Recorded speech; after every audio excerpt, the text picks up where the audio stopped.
Listeners and watchers, you can't stop this party. This is Lisa Russick and Misty Lore. For the podcast, we're all psychic. And we've got Donna back for a really bizarre tarot talk, kinda. We're kind of doing a tarot talk. But first of all, Donna, you still think we're all psychic? I definitely think we're all psychic. She definitely does. You too. I definitely do. I definitely do. I do too. I do too, listeners and watchers. This is a video podcast on Spotify. So today, for this Tarot Talk 18,092, we are going to do something kind of different. Now, that I've talked about this blog on the podcast before. It's called The Royal Road. And the writer of this blog is, she says her name is Joanna Scribes. And this blog is amazing. It has so many correspondences to everything metaphysical. Everything. And so what we were talking about doing, what we are going to do for this podcast is we are going to discuss the Ascended Masters and their correlations to the major arcana according to what she has written in her blog, and discuss that. And then when the Ascended Masters in general, because we've never really delved really deeply into the Ascended Masters. So this is like a toe dip into the Ascended Masters and what they're about. And someday a guest will appear who will know everything about Kabbalah and the Ascended Masters. And if you're out there, Lisa at we'reallpsychic.com, email me. Then you can correct us if we're wrong. And maybe it's Joanna Scribes. Maybe she'll pop out of wherever she exists from. And I bet she's an Ascended Master, because this website, The Royal Road, is this blog. It has so much listeners and watchers. So we're going to begin, I guess, with the Fool. We were thinking about doing Valentine's Day themes and just doing love cards, but we could go through the major arcana and talk about it. And the first one is the Fool. And according to her, it's Maha Chohan or Lord Maha Kohan. I always want to say Kohan. What about you, Donna? I actually think, and if it comes from like any of the Indian languages, or if it comes from Sanskrit, then I would say it's probably soft. It's probably Shohan. Shohan. Okay, that makes sense. Shohan or Shohan, yeah. Shohan. Maha Shohan. And so this master, the Ascended Masters, listeners, what they do for us, if you haven't heard us talk about them before, they are souls who incarnated on Earth, and maybe they did many times, reincarnated and stuff, and they ascended. And now they don't have to come down and live anymore, and they live in spirit form as an Ascended Master to come help us with different parts of our lives.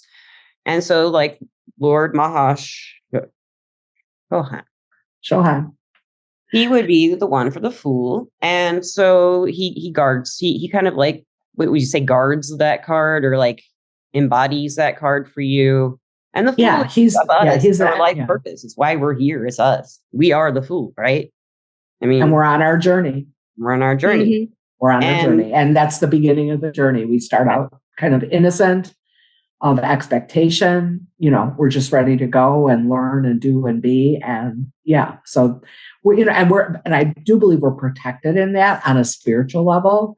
Yes. And so having that Ascended Master associated with that card is a way of having that, I guess I'll say, sort of protection. Yes. And protective energy. It is a protective energy. Go out on your journey, because that's what all the Ascended Masters did for as many times as they were in form. Right. And how many times was he a fool, I wonder? Yeah. Lord, I bet I was a fool a lot. Yeah. And still him. Mm-hmm. And the writing here says that he is known as the Great Lord, the keeper of the cosmic flame and keeper of the flame. But the main thing is that he's a civilization. He's like the master of civilization, from what I understand. So, and people need civilization. We have to have each other. We don't have fur. We don't have nails. I mean, we can't. We're smart. We can do a lot on our own, but we need society. And that's why we do it, I think, because we can't really operate on our own, and we like to fall in love, and we have to have babies with each other, and the babies have big heads, and it take a while, and they grow with we all know this stuff. That's why we have marriage. But well, and structure, I mean, it is actually it's a human trait to try to actually create structure. Yes. or to make sense of patterns and routines, right? That we are wired in that direction. As much as we love, I think sometimes the idea of anarchy and chaos, which are powerful forces in the universe and can actually be channeled towards something, I would say, constructive. Again, there's a seeking of order that comes naturally to human beings. And because, like you said, we need other people, once you're interacting with other people or trying to live with other people, rules, kind of rules to live by, order, law, all of those things become an aspect of a civilization or of a culture so that they can function together. Right. And I find it interesting that this is related to the very first card, a 0 in the major arcana at the beginning, when people start interacting and building something together. So I think that's really interesting. And Donna, do you want to pull up our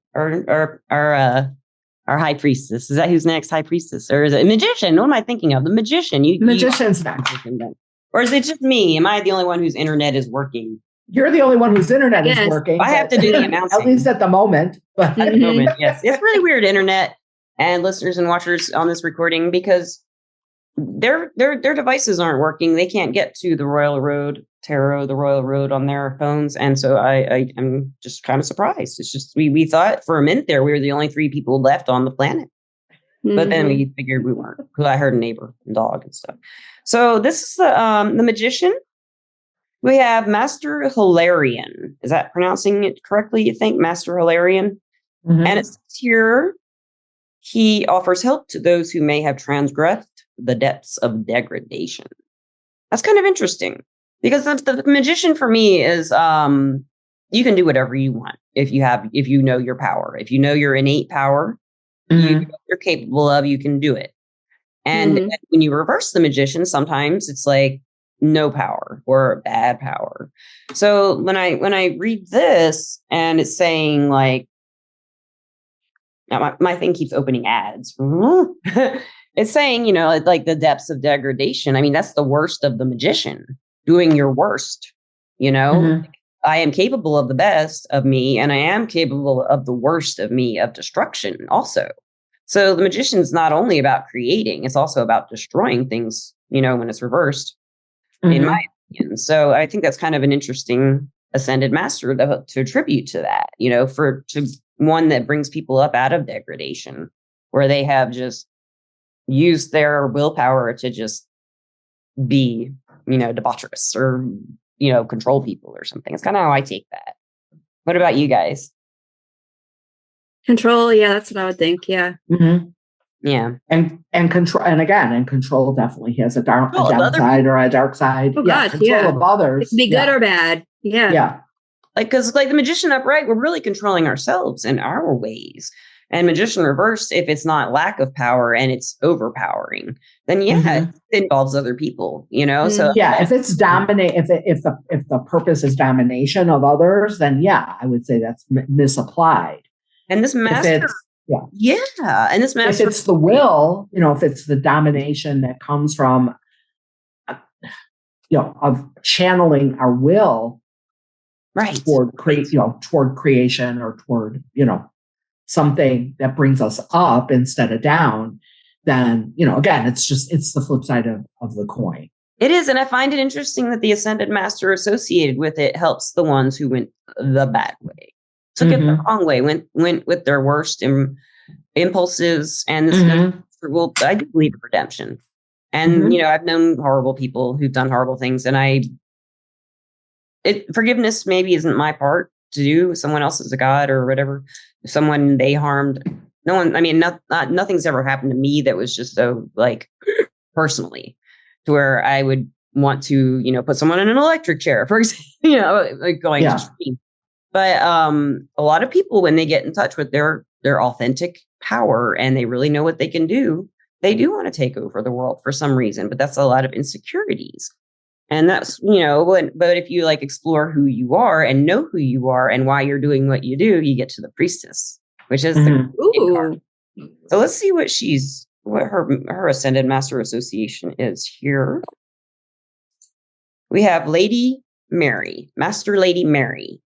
And this is Master Lady Mary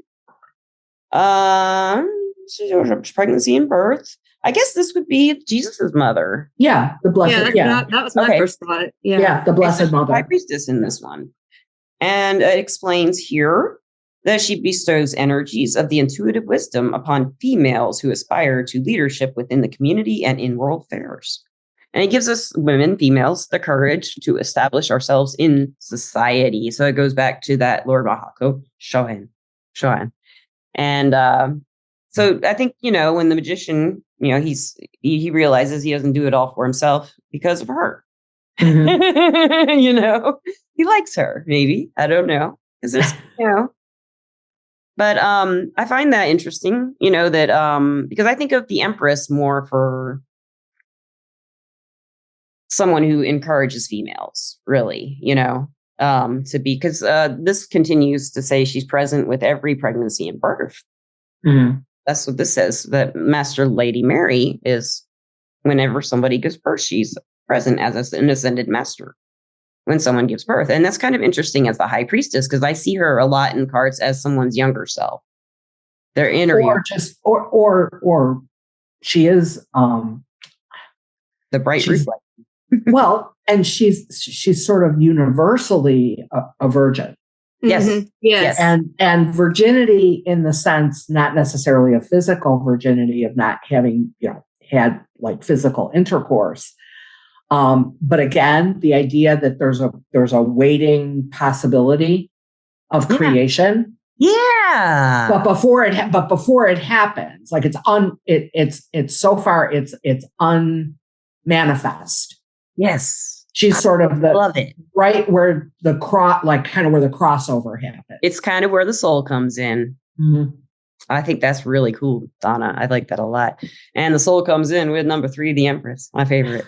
I love the Empress. So Royal Road says that the Empress ruling master is the Venetian master, Paul the Venetian.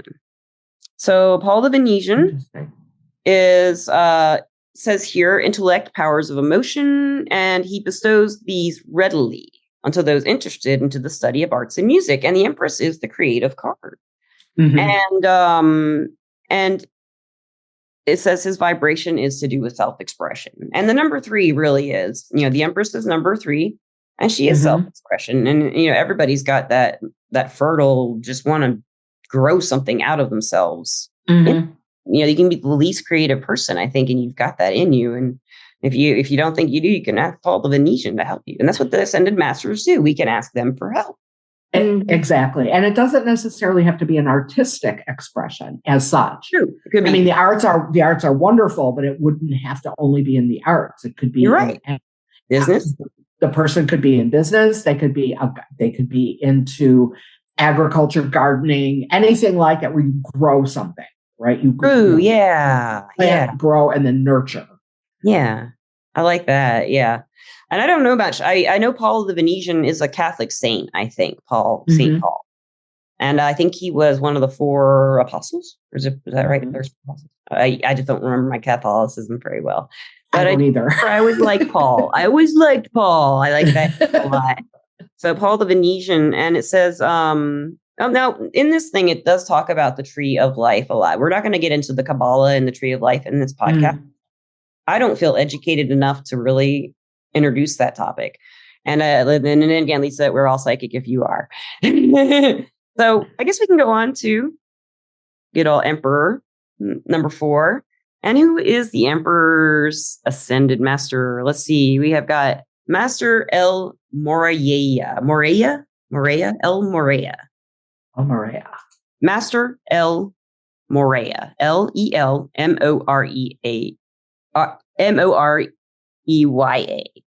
So he helps direct those, this is what it says here. He helps direct those wishing to achieve self-awareness so that they may learn how to express their deep inner thoughts and feelings.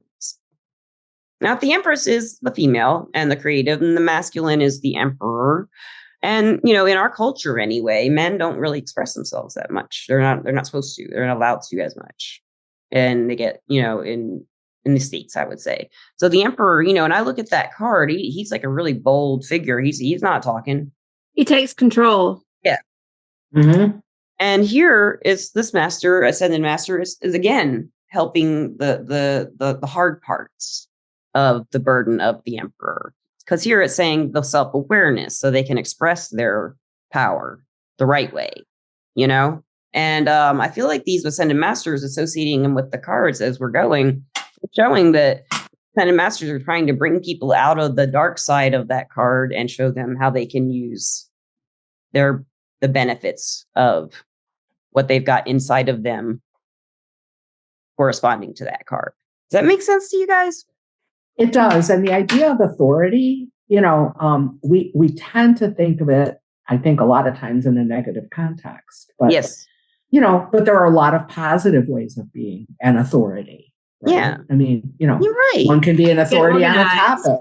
Yeah. And again, organize, lead, bring bring cohesion, right? If you have a group and you have a goal that you're all trying to accomplish together, having somebody help lead and bring that along as a focal point or as a touch point between the different elements or whatever that are all trying to work toward that same goal and keep people on task toward that goal. Those are all, to me, positive expressions of exercising authority.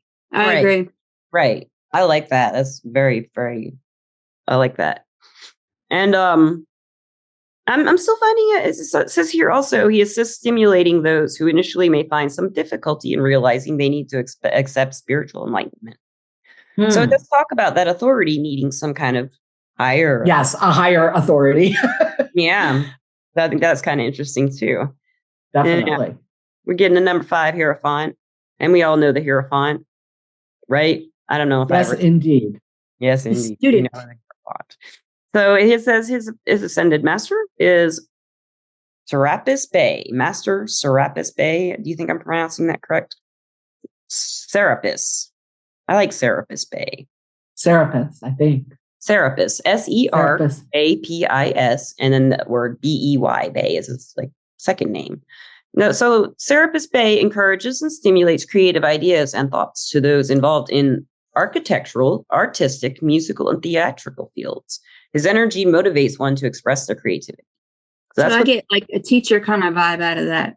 Yes, and the Hierophant's often a teacher or an advisor. Yeah, that's what I'm getting. That's really good, Misty. And it also says he helps dispenses energies, is how she wrote it, to those who work harmoniously with nature and the healing of the earth. And a lot of people who are really holistic healers. And the Hierophant I usually think of as indoctrinated in some ways. And but that's my bias, I think. Because I don't like to be told what to think as far as belief systems. Mm-hmm. And the Hierophant does kind of do that sometimes. In reverse, he kind of gives you advice. I don't know. I know, Donna, you said you don't usually read reversals. But for me, the reversal is either the extreme of the upright or the opposite. Mm-hmm. So, and even though I don't read the cards reversed, I always take into account the fact that every card has sort of, again, kind of a light side and a dark side. Yeah. So depending on what else is going on around it, it might be pointing me to what leans which way.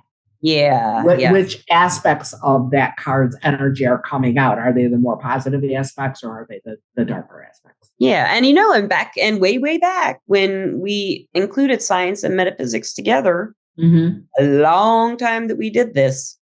This right here, he's putting architecture and music and theater together, as a leader of wisdom and teaching, so that's just interesting to me. And in the ancient ways, that's how he would do. So we'll go to the favorite, the lovers. So we got the lovers and the corresponding ascended master.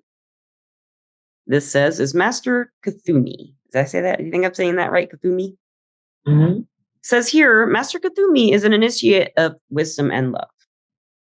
He helps those who are working on self-awareness, and he bestows special energies in this area. Many of Earth's mysteries, which have long been a source of curiosity to mankind, will be clarified through the Master Cthulhu's spiritual manifestation. This is due in part to the shift in mass consciousness. which also has its effect on life universally. This is lovers. So it's about bringing everybody together is what I think that together. means. Yeah, that's what I'm thinking too. You're aware of yourself, you love yourself, you can love everybody. Right? Is that kind of what you take from that? Yeah. And he's helping the people who don't have the self-awareness. So if you feel like, I mean, I don't know, it's kind of a tricky one. How do you know if you're not self-aware? Well, often other people will point it out to you. And that sometimes is a wake-up call. If you keep getting the same message all the time, it's like, I might have a blind spot here. Yeah, that's a good point. You hear the same thing over and over again. Might want to ask Master Kathumi for some advice on how you can be more self-aware. And that's the lovers. I find that interesting because we talk about love on this podcast a lot and how you have to love yourself as much as you can't give what you don't have. And I don't think anyone can just completely and utterly just love themselves and then go look for someone. That's like it has to be a balance. Be evolved, be an ascended master if you're happy, and so yeah, I think we're all kind of walking and chewing gum at the same time. Yeah, right? Yeah. We're looking for we're doing it for ourselves, or hopefully we're doing it for ourselves, or on that discovery process.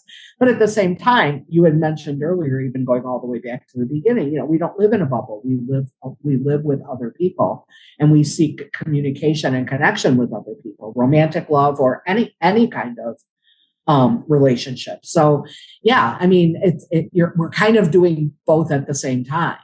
Yeah, hopefully. And the better we get at one, especially ourselves first, the better all the other ones get. Right. Exactly. And we teach each other that stuff, and maybe that master, it helps with that too. We have 7, the Chariot. What's your ascended master Chariot? It says here it is master. Now I like this word because it's got CZY in it, and my name has CZY in it. Master Raghazi? Master Raghazi. It's spelled RAGOCZY. So in my name, CZ is just rustic. So here, just say that's Raghazi. And it says Master Raghazi oversees the growth of consciousness and manifestation. And I'm sorry. Let me rephrase. Let me redo that whole thing. He is the master who oversees the growth of consciousness and manifesting the return to more harmony. So this is the Chariot. And it says he also helps to promote melodious musical sounds. That's kind of interesting because the Chariot's number 7, and it's a lesson number, teaching number, spirituality number. But the Chariot itself is kind of more for me about taking control of your life. Or letting other people take control of your life. Or, take the reins for a minute. Sometimes just literally driving.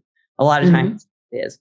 But, and it says here, the reason he does help with the sounds is in contrast to present sounds which express humanity's lack of harmony and peace.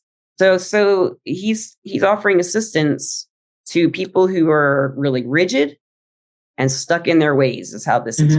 And the Chariot, I guess, that's the extreme of I have willpower and it's my way or no way. So this master would come along and help people realize there's more than that. You're not. I'm thinking like success, that master would teach you how to succeed, how to move forward. Yes. Excellent point. Right. And it sounds like he teaches a lot of hard lessons with that number 7 there. Chariot is a kind of crazy card if you really go down in that hole. So we got number 8 and strength, and this we'll go with in her. I usually do 8 for strength and 11 for justice myself, and I usually do it the other way. The Thoth deck does that, right? That's a Thoth thing. I just don't like justice as 8, and I like strength as both. So it's kind of weird. I'd rather just get rid of justice and have 2 strength cards. So the strength card here, it says the ascended master is Lord Maitreya. I think I'm pronouncing that correctly. Maitreya. It is spelled Maitreya. Maitreya. Yeah. Do you know about this Lord? I do. Some. Oh, you tell us. I've been doing all the talking. I need my disco ball. Well, I will share what the site says about this Lord. And he is the one who influences people who think deeply and also think deeply, but also in new ways, to question old ideas and concepts. That's for people who are currently on the earth plane, that think along those lines. He's an influence on them. And then also he tries to raise the consciousness level of all humanity. So even those who are not deep thinkers or innovative thinkers, the idea is to still raise their consciousness, right? And awaken that in them. And that makes sense with the strength card to me, because if I can be compassionate over my basic instinct of you, rah, rah, rah, rah, I'm going to kill you with my cowbell.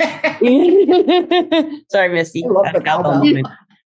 But that's what makes sense with strength. It is something you have to kind of wrap your head around and figure out. You can use gentle persuasion. It's you get more flies with honey kind of thing.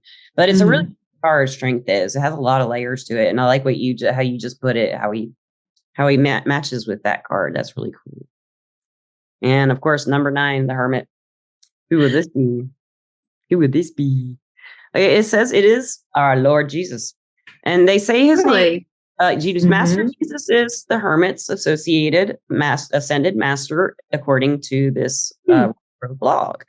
And Sananda, and I had said his name in a Christmas podcast a long time ago, and I think I said Sandana, and I was thinking Santana, but it's Sananda. It's Sananda. Sananda. Yeah. Sananda. And that is his ascended master's name.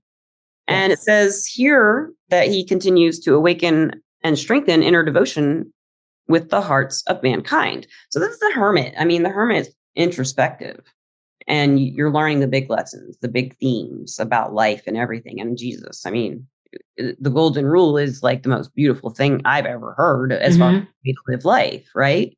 For me, I mean. So no, it's kind of to me, it's kind of it's the baseline for being able to live amongst and with other people. Yeah. And enjoy yourself and everybody. And a peaceful community. Yes. Yeah. Yeah. And if everyone can do that, do unto others is the golden rule. Yeah. As you would have them do unto you. And here it says, as the master of the Hermit, what's he doing? Well, he's trying to bring people out of their shell, I guess, and or into their shell. It says here, he helps to stimulate one's inner need to express love. That's true. Jesus does talk about love a lot, and expressing love to your neighbor and to yourself. Inner need to express love, so that such love may be shared freely with all. And that is kind of Jesus' message too. Do unto others. If you love everybody else, everybody will love you back. So and the connection or the connection or the interconnection with what we were talking about before, right? Which is that, about self-love first, right? Or self-love as a big part of the process of learning to love others. That unconditional love, or that love that comes from within, first you have to go within, or at some point you have to go within and find that and connect with it. And then ultimately express it.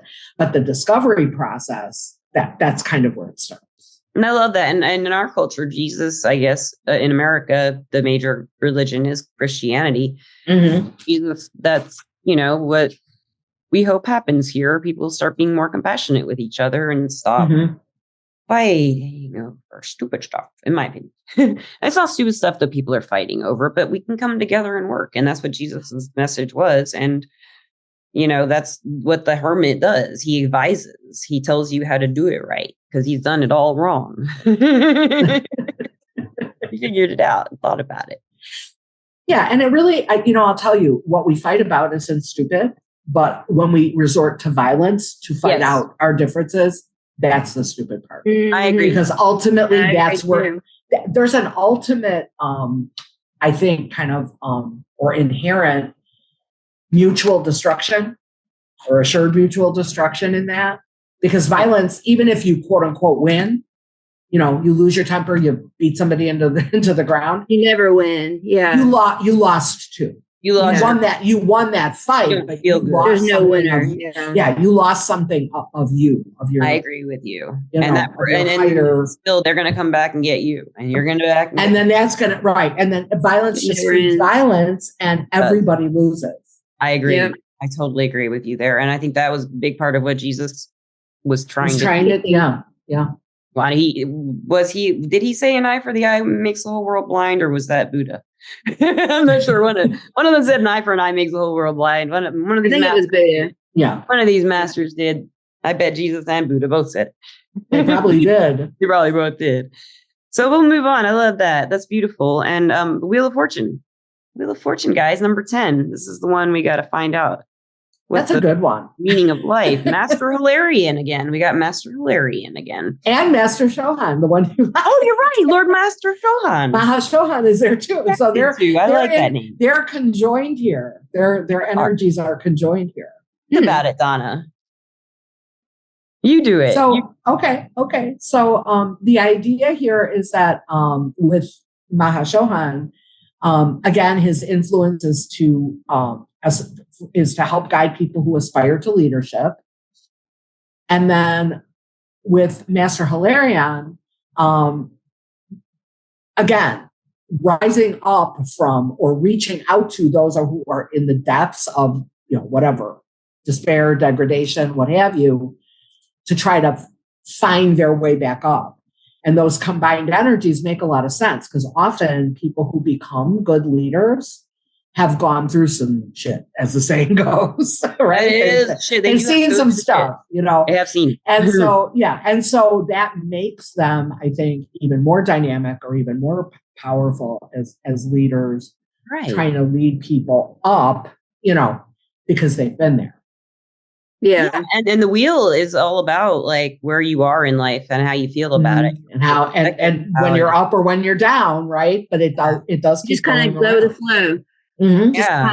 What I'm thinking, Wheel of Fortune, you're just going to go with the flow, or however it's going. And it sounds like Master Hilarion, if you're on the downside of the Wheel of Fortune, you could ask him for help to get you flipped back around, To get you, maybe? To get it. And some people think the Wheel of Fortune is a gambling card. So maybe you could ask Lord Mahashohan or Master Hilarion, can you give me some lucky numbers when I'm at the casino, Misty? Yes. I'm all about it. That would be most helpful. Yes, that would be. Never know. Helpful. Why not try it? It's not like they're gonna like. If they don't do it, they don't do it. Yeah. That's really cool. I like how you did that, Donna. That's awesome. And then we have Justice number 11 for this one, and 11 it says he is or she is. Oh, it is a Master Lady Nada. That one stands out to me a lot too because she's in a few of my decks. And she's Kathumi's counterpart, I believe. Oh, it does say that, I think, in here. Well, yeah, she's his other half. Okay. It says that she rules justice, and how she does so is she helps us with our needs rather than our wants, is how this blog puts it. And that is what justice, I guess, it's kind of a summary of what justice might be about. It has to. It has to. You have to have law and order if you have more than two people together. And the idea of being truly just, in other words, of looking at the situation as objectively as possible. Yeah. And sometimes what's fair isn't just, and what's just isn't always fair, but that could be a whole other rabbit hole discussion. But the idea that we understand that, and, you mentioned the golden rule, while it's true that if someone has done harm, there should be consequences for their actions. So in a way, there's a judgment there. Because to me, the justice card also represents karma. Yeah, me too. What goes around comes around is my right there. And whether or not we see ourselves as agents of delivering justice or trying to mete out justice, the real fact of the matter is it's gonna get dealt with. You don't have to. On some, if you want to say energetic or universal level, it's going to be dealt with because, again, karma is all about balance, and sort of the very, basic for, action, there's a reaction, right? Or for an action, there's an effect. There's cause and effect. So, very dispassionately, it looks at, this is now out of balance. And so it has to be brought back into that. I like that. And it also says here she helps people to be non-judgmental. Mm-hmm. And it says she also helps people who are overly critical of everything. And I don't know if I have in mind, when I was younger, I was overly critical of myself and my work or creativity or songs I did or anything like that. Anything I created, I was very critical of. So, going with justice, that's not fair to me. I'm like, well, that's not fair to just judge myself like that. Well, to judge yourself, to judge yourself negatively all the time. It says self-criticism, overly critical of yourself too. It says on everything and yourself. And for me in particular, with myself, maybe Master Lady Nada came along and helped me out when I was younger. I didn't even know it because her name stands out too. Yeah, NADA, listeners and watchers. NADA, I like that. See if it says anything else about her in here. She's that might be why I like her. Her number is 2911 too. And that's my life path number is 2911 too. And there you go. He works with and gives energy to the number 11 and 29. That's probably what it is. Yeah, I like that. So we'll move on. We got a lot still to do here. About half of them. We got the Hanged Man. And the Hanged Man, let's see what his ascended the Venetian master, Paul the Venetian again. We got Paul back here. So how's he helping this way? It says he readily bestows the vibrations of the power of your intellect and emotion and helps you study the art and music and practical sciences with it. So that's how this is described with the Hanged Man. And it says it gives the energy of self-expression, which is kind of interesting. The Hanged Man, I mean, when I think of the Hanged Man, I think of two things. I think of waiting indefinitely and trying to see it a different way, or just getting a new perspective within myself. That's how I think of it, as a new point of view as well, Lisa. That's how I think of it. Yeah. And here is giving the energy of self-expression. Let's see what else it says in here. He, Paul the Venetian, how's he helping? Offers his assistance to those who feel the need to control their emotional selves. I have that feeling like I need to control because a lot of people tell me I do. And I probably do. I hear that too. Do you? Oh my goodness. Yes. Mal. I'm not telling you that though. No, that's okay.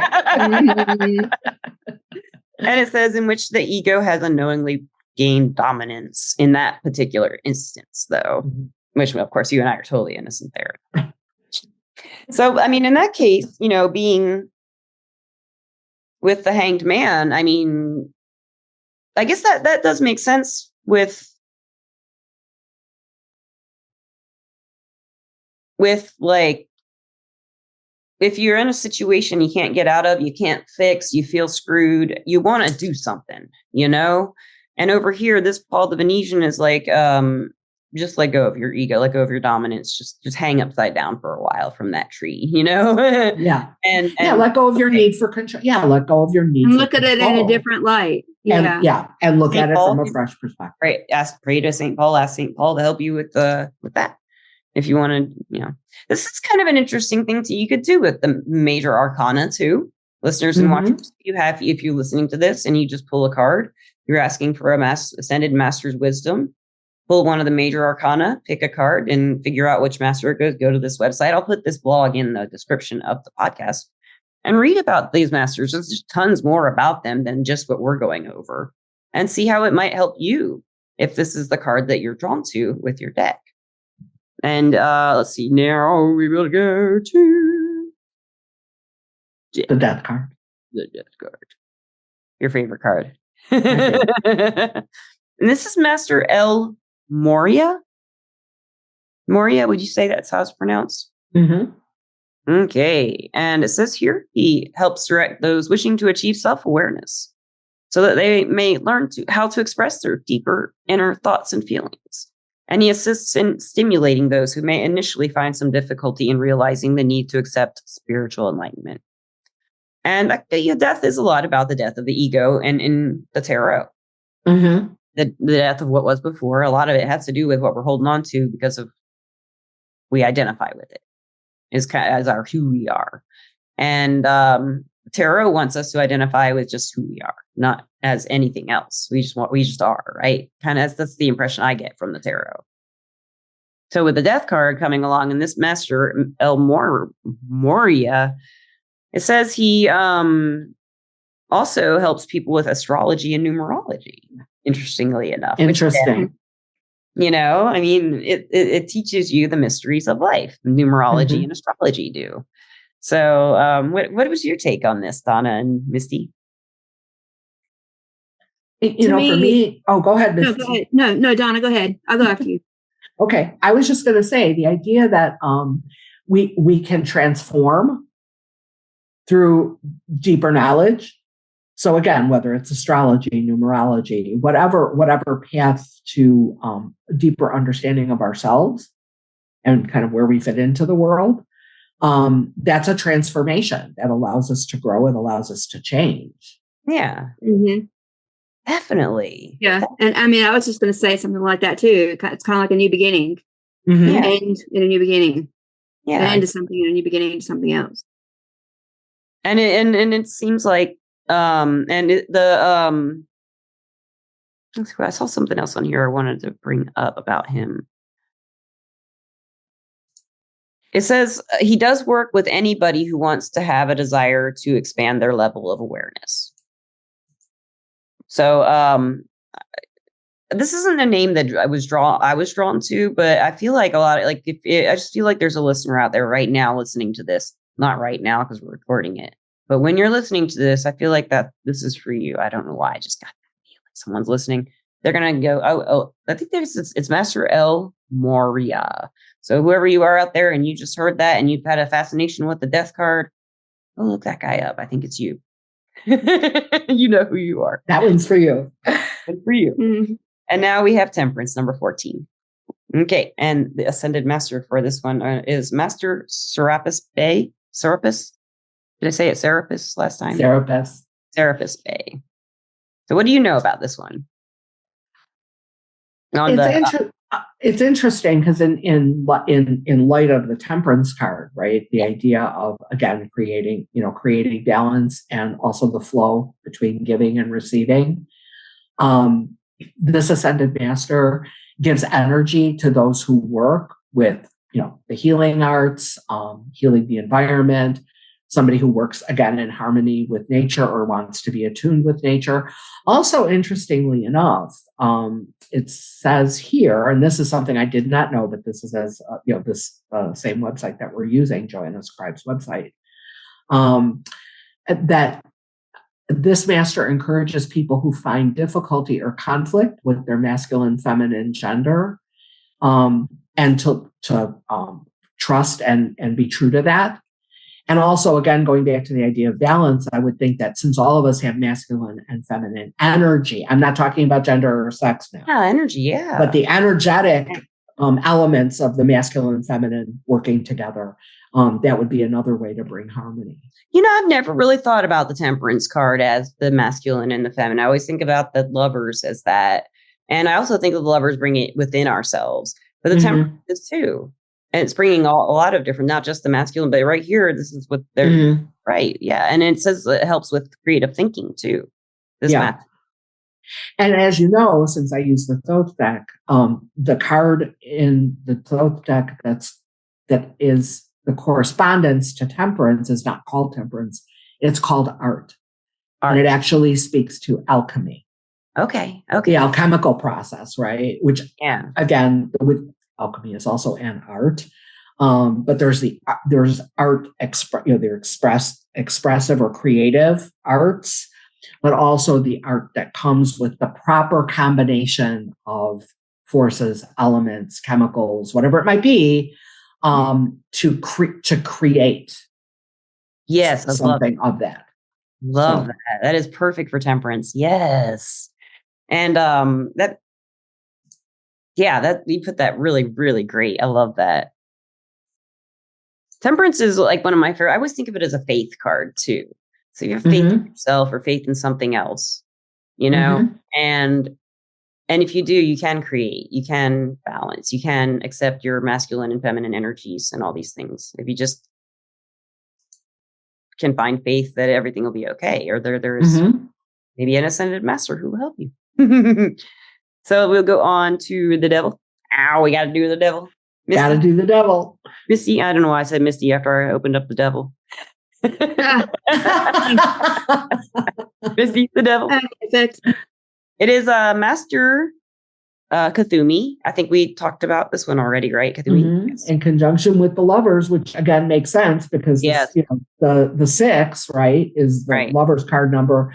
15 is the number for the card for the devil, and 1 and 5 in numerology is 6. So yeah. Thank you.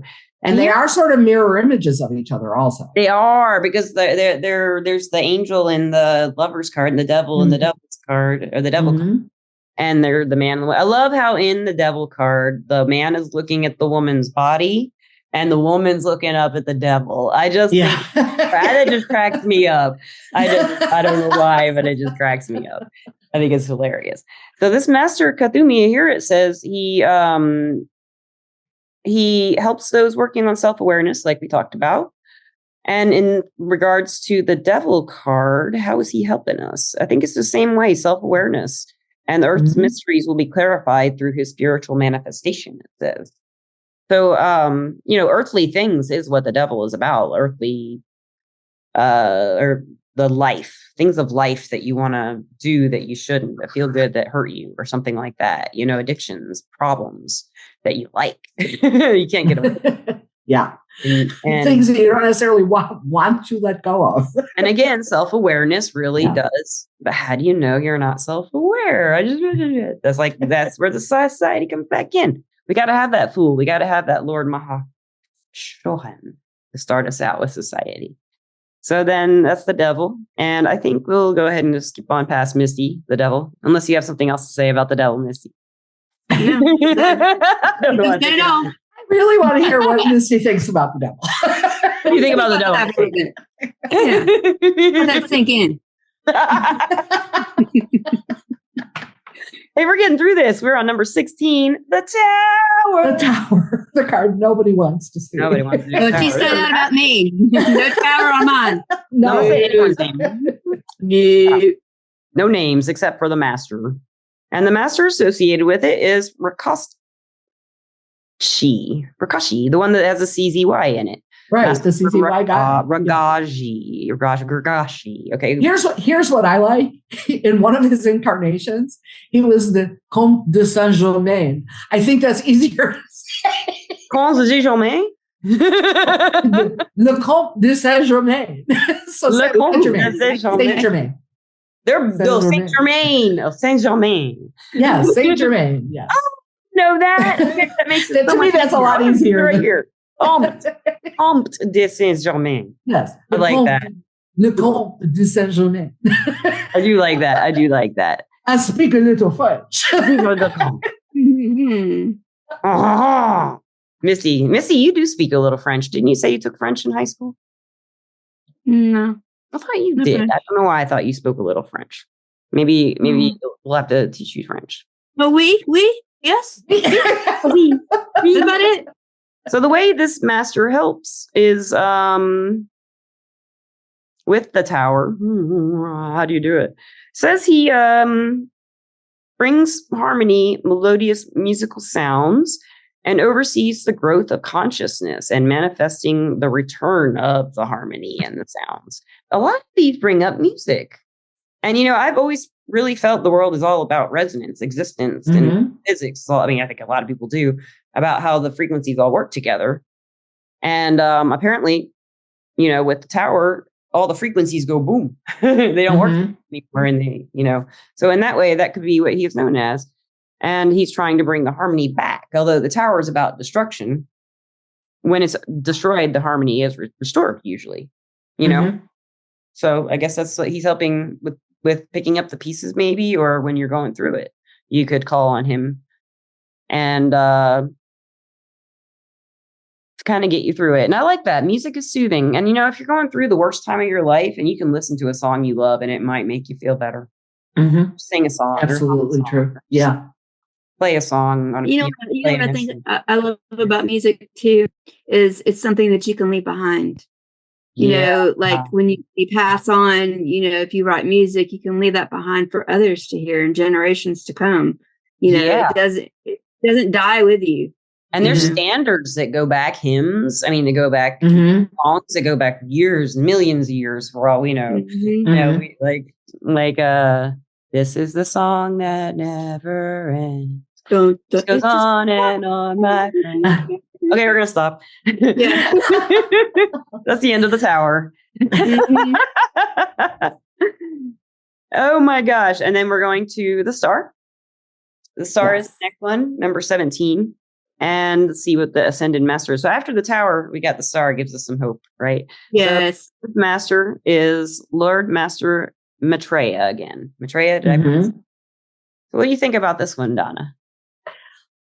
And I talked about him before. So I guess the idea that, so we're coming back around. Again, the idea of inspiring people who think deeply about the state of the world and, who philosophize and look at human existence and are able to detach from maybe old or accepted modes of thinking that maybe we've moved on from, and then bring that out in a way that's enlightening, which is part of the star, and healing, which is part of the star. That star energy, right? Yes. So I think that, again, there's a good connection there with the idea of what those people would be inspired to do. And if it's an awakening consciousness in someone, what they might be called to do that maybe they weren't previously because they weren't aware. Yeah, that makes sense. That's perfect. I love that. And I've always loved the star. It makes me think of finding your home too and looking for your home. Or never giving up. I like that. Never giving up. Follow your dreams. I love that too. Yeah. And it's an Aquarius card. I always think of the Aquariuses when I see that card. It's kind of, in the Rider-Waite, it's like an androgynous kind of figure. The star, she has breasts, but her face and her head are all masculine. She has broad shoulders, kind of an androgynous figure of hope, and it can be both to me. I just really like that figure on that card a lot. And then we have the moon. I love the moon. And here the moon master is Sananda again. Sananda Jesus. So we have with the moon again. And that's interesting because the moon in the tarot, as if you don't know, it's about the mysteries, like what's hidden to me most of the time, or you're crazy.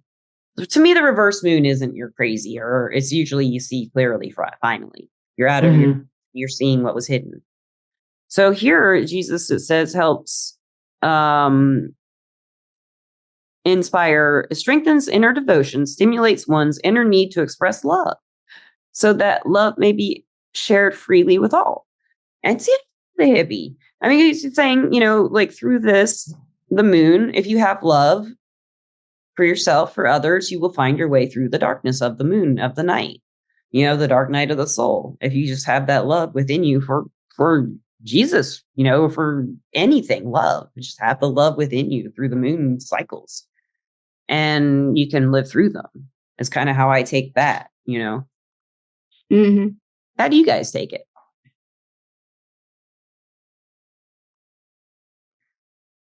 It's a little harder for me to kind of draw the analogy between Jesus and the moon. I mean, I also... He was also considered crazy for what he did. That's true. Yeah, that's true. He was considered either subversive or mad or both. Yeah. But I guess the idea too, though, is because of the correspondence with the 9, right? With the hermit. Yeah, yeah. So I'll come at this kind of like through the tarot doorway, but yeah, the idea that there's that correspondence with the hermit going within, and then the illusions that are outside of us, right? Oh, and then kind of cross, and you mentioned the dark night of the soul. The journey through those illusions is going through that dark night of the soul or crossing the abyss. And to me, it gives a little light too. Mm-hmm. If anybody went through a dark night of the soul, it was Jesus. I mean that he, this prophet lives his whole life telling people to love each other when he discovers his purpose, and he's killed for it. So that makes sense. And so in the moon, I mean, he was considered a heretic, and the moon is also, Mm-hmm. So then we'll skip on over to the sun. Let's see who this master may be. Number 19, Master Hilarion again. I like that because it's Hilarion, and it just sounds like hilarious when the sun, So he brings in new beginnings and a fresh sense of purpose. The sun card, you guys, is the happy card. Everything's okay. You're nearing the end of your journey through the major arcana. Mm-hmm. And this master, I guess, is saying, and he Master Hilarion here, he is cleaning and healing the physical, mental, emotional selves, and just giving you clarity after all you've been through, I guess, and he's just there relaxing with you when you get there. Maybe. What do you guys think? I think good times lie ahead. Yes. And I think this is when you've come through the darkness, and you can celebrate life. You can celebrate energy and light, because light is life-giving. Because we couldn't exist on the planet without sunlight. So all of that, I think, again, kind of celebrates the journey up to that point. Right. Yeah. Brings you back into the world, but in a new and refreshed way. Mm-hmm. I like that. That's beautiful. It. Mm-hmm. Yes, call on him to help you with that. And so then we have good old judgment. So let's see who this master may be. And it is my Lord Mahashohan. Mm-hmm. And how does he help us this way? It's going back to the civilization again. That makes sense with judgment. He started Fool and Judgment. And he was, I can't remember, was he also the wheel? I can't remember if he was the wheel. I believe he was one of the, He was one of those, And then he's energies. Yeah, so it makes sense that he's all the civilization things, or maybe it was justice. I'm not sure. That was Lady Nada, I think. But so if he is here, it says he influences and stimulates those who aspire to dynamic positions of leadership again with judgment. So a lot of times when I do tarot, judgment is legal card. In a theme of the major arcana, it's me judging myself at the final moment. I don't think it's a higher being judging me at the final moment. It's me saying at this closure of whatever journey of the major arcana I have just gone through, say it's a relationship, and I'm at my judgment. What did I do right in this relationship? What did I do wrong in this relationship? How do I pass judgment on myself? And I think this Lord Mahashohan maybe helps you do that by comparing yourself to other people in the world and civilization.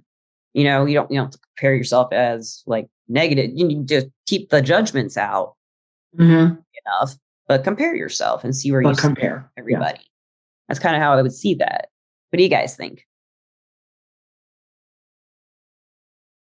Any thoughts? I think of it like as where you want to be and kind of your next move in life. Yeah. That makes sense. It's the second to the last, where you're about to finish up. Yeah. Yeah, and I think you do. You take stock, and then sometimes too, there's a reckoning or a reconciliation. Mm-hmm. Yeah. You kind of take stock of everything, and where is everything in your life? Where are you in your life? All of those things that can be a self-assessment that don't have to be judgmental, but do take an honest inventory. Yeah. Or an honest look at what. Yeah. Where do you fit? Yeah. And after your experiences and everything you've been through, riding up to number 20, how do you fit in society? Maybe that's where that master comes in. How do you judge yourself fitting in society? And then the last one, the war. Who is it? Oh, I'm waiting in anticipation. It's Paul. It's St. Paul the Venetian. Paul the Venetian again. It'd be Paul. So, he gives us the self-expression, the self-awareness, What do you think about it for the world? Well, and it does come to a point where you complete your tasks. Yeah. Typically, it's the end of life. Or it can be the end of life. That's one way.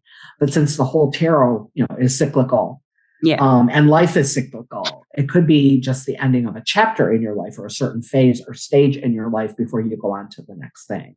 So it keeps moving. Right.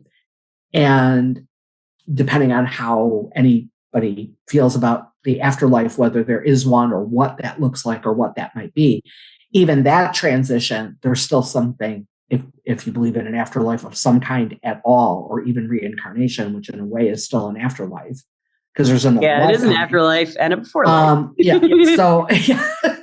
So depending on how someone feels about that, still the idea is that you come to a point where you're going to change and you finish something, but you're going to continue on to do something else. Yes. Even the Ascended Masters who reincarnated, who knows, countless times, right? Yeah.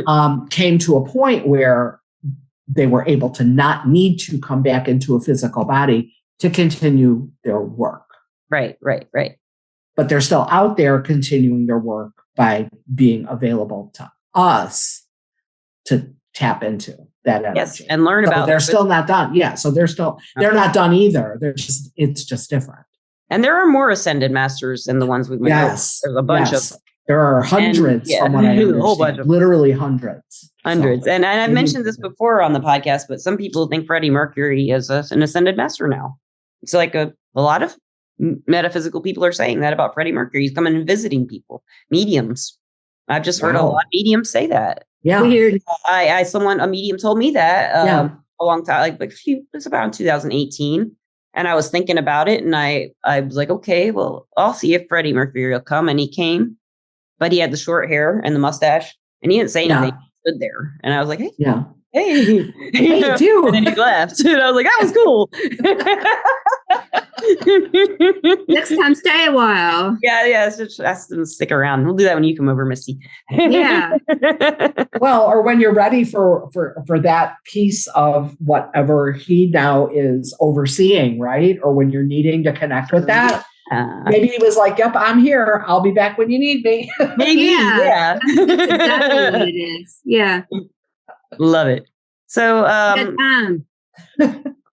so do you love Freddie Mercury? Yeah. I'm still kind of getting over my cold, listeners and watchers. Well, and I have one last, a few little announcements before we give you some advice. Donna's going to give you advice, or Misty will give you advice. But tomorrow, Jennifer Love's having a live, it's not a live podcast, but you can call in to our recorded podcast live and ask all three of us, Misty, Jennifer, and I, love questions, metaphysical and love questions for Valentine's Day. And that is at 6 Central to 8 Central. If nobody calls, then we may end it early. But if you go to the Facebook page, facebook.com, Psyreader Lisa, PSYREADERLASA. I'll put that in the description. You can find the event page and you can join the event. And about an hour or two before the podcast, we start recording. I'm going to put the phone numbers on that event page for you to call and dial in. So you can be in a queue. You can hear the podcast when you're on the phone. And when your turn comes to ask a question, we bring you in and you can ask your question over the phone and the listeners will hear you, but they won't see you because you're on the phone. So that's what we're planning to do tomorrow on Thursday, 6 o'clock Central. And that would be 4 o'clock Pacific. And I'm really bad at this, 7 o'clock Eastern. You're right. US you hit time. It right on the nose. Thank you. And of course, Everclear, we love you. Everclear is our sponsor, and Everclear is a place you can get advice from psychics and empaths to get the clarity you need to create the life you deserve. And oh my gosh, lastly, I love you guys. Thank you for doing this podcast, Misty and Donna. Thank you. Oh, my pleasure always. It's always wonderful to be with both of you. I think we always have great conversations. We never know exactly where they're going to lead, but they always wind up leading us somewhere. And they're fun. Yeah. They're fun. Something every time. My mind is expanded every time you're on this podcast. Oh, thank you. But mine is too. So, it's expansive for me too. We've never asked Misty to give advice at the end of the podcast. Donna, you've given a ton of advice. Let's let Misty give some advice. What would you you listeners some advice for it. I think that we gave them a little taste of, of what's out there as far as asking for help and guiding them. Basically, is what we did tonight. Yeah. So I think that, as far as homework would be, do a little homework on some of these descendants and see which one kind of, calls to you, so you can open up that channel with them and have a better life. Yes. That sounds like a beautiful advice, Misty. That's the best. Thank you so much. And again, thank you, Donna and Misty and listeners and watchers. Thank you, listeners. We love you. My pleasure always. Take care, everybody. Every day. Have a good night and happy Valentine's Day. Happy Valentine's Day. We'll see you tomorrow. Hopefully from you. Bye for now. Bye.